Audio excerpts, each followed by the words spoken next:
Good morning. My name is Joyce Kinnear, and I'm a member of the NAUA Worship Committee, here to talk with you today about my perspectives on yin and yang. When I was a preschooler, we lived for 4 years in the South. 2 of those years were in Suba, Mississippi.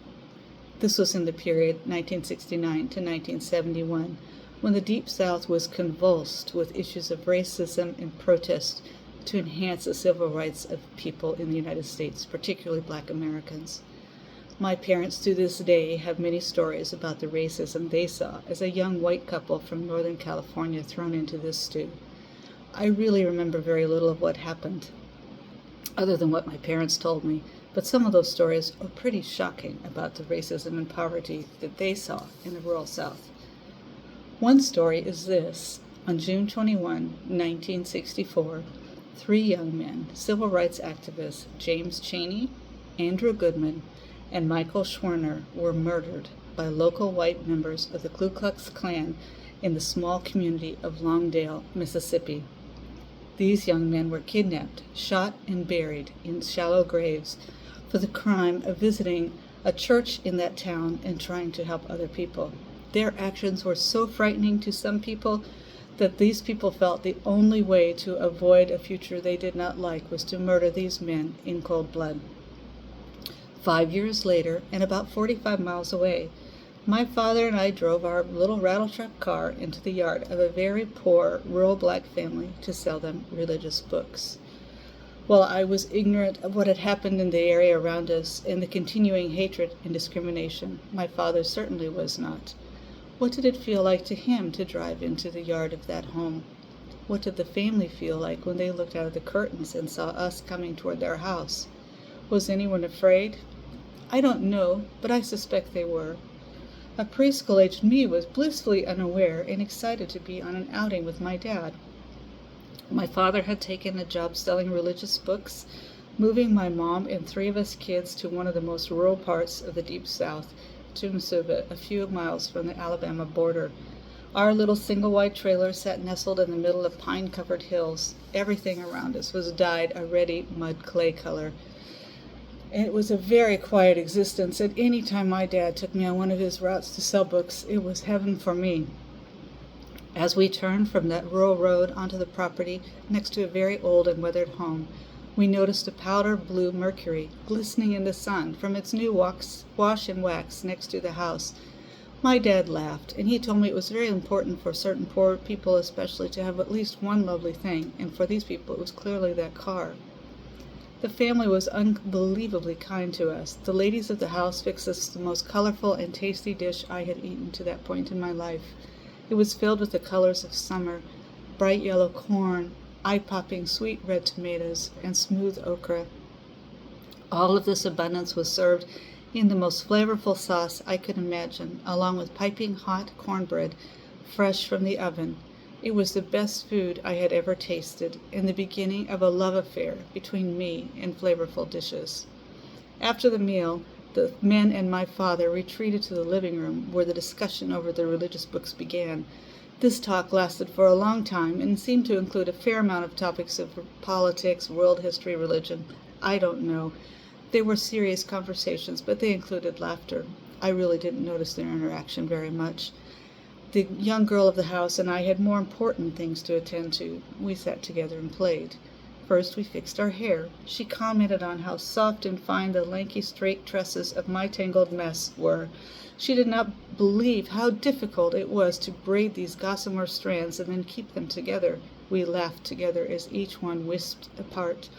I, on the other hand, was entranced by the springiness of her hair. It obeyed my wishes entirely when trying to braid it. What a novel experience, obedient hair. After the hair was in order, we sat down on the floor and looked at the colorful children's books my father had brought to sell. As we turned the brightly illustrated pages, we read the stories together. I remember looking down once and marveling at the beauty of our colors together. My pale, almost pink hand next to hers so dark it was almost blue. The pleasant afternoon rolled on, all of us talking together. Eventually my dad and I got up and we went back to the car. I really have no idea whether he sold any books that day or not, nor do I remember seeing that family again. I do remember tasty food, conversations, lots of laughter, and holding hands. Now, as an adult looking back, I marvel at the pleasantness of that afternoon in the midst of really a terrible time in Mississippi. I know that many people were working to make things better and more equal for everyone, but there were riots, protests, and so many angry people that was absent on that lovely afternoon. My parents were also regularly visited by a college friend, Joe. He was black, and I'm certain that his visit to our home created a lot of gossip in the community, because it was very unusual at that time for a white family to have someone not white over to the house. But what I remember were the stories he told me about where he grew up in Georgia. He said that in his small town, everyone, black and white, was descended from the same enslaver. It took a bit of creative storytelling for him to give this information to a 5-year-old in a way that didn't create too much drama with her parents. But I eventually did come to understand that the children from this enslaver did not come in the way that I was aware. No mommy and daddy voluntarily living together and having children. After lengthy discussions about this, I had so many questions in my little mind. What color were the children? How did they know they were related? Did they look alike? Were some black, others brown?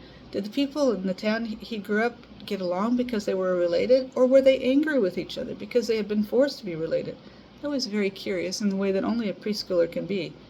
He told me they got along about as well as any family. My parents' friend Joe very seriously told me that the way you could tell that someone had black and white ancestry is because that person is striped like a zebra. I laughed hysterically, as I was supposed to, and the conversation got silly. Any tension over the dinner table was eased.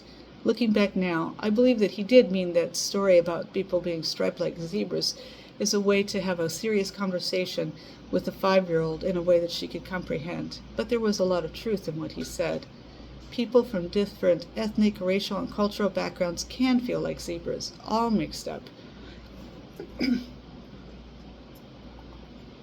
If your parents are from different backgrounds or you were raised in a culture different from that of your birth, you can be metaphorically striped like a zebra in your interactions with the world.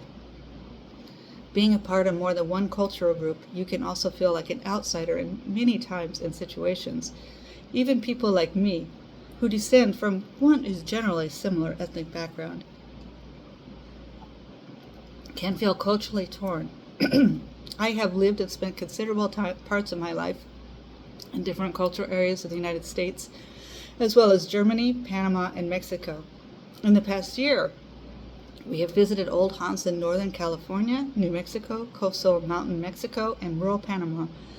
I feel a part of each of these cultures, and I'm quite comfortable and at home when on the beach in Bucerias, in a park in Sacramento, visiting a local restaurant on Las Cruces, or hiking in my old neighborhood of Santa Lucia, Boquete. The festival in each of these places, the music that people make, the artistry from their community, all feel like mine and part of me. And yet, while we feel at home in each of these places, we are also outsiders in every one. Even though I am a 4th-generation Californian by birth, I haven't lived my whole life there or even in all parts of the state. I have no idea what Los Angeles is like, for instance. Also, hamburgers with chili have green peppers, not anything that is brown and includes beans, while the scent of chili growing in the hot New Mexico sun brings back warm memories of stuffed sopapillas that fill my soul as well as my belly. But that culture is not completely mine either. I feel at home while watching a national parade in Boquete or sitting in a restaurant on a Mexican beach, but I am not a citizen in either place, and there are many people who would point out to me quite strongly that I am not Panamanian or Mexican. Some would even argue that wearing my Embra dress or Panama hat or beautifully embroidered Mexican shirts, that by doing so I am appropriating the culture of these places. And yet, those places, their culture, their history and life are all a part of me. In those ways, I am a zebra. Many of us are. How much more is the discomfort of people who are from different ethnic or racial backgrounds? How about the person who is Asian by ancestry but raised in white culture in the U.S., Europe, or Canada? How about somebody who is raised in the United States but has a Mexican passport? We should give people grace as we express our cultures separately.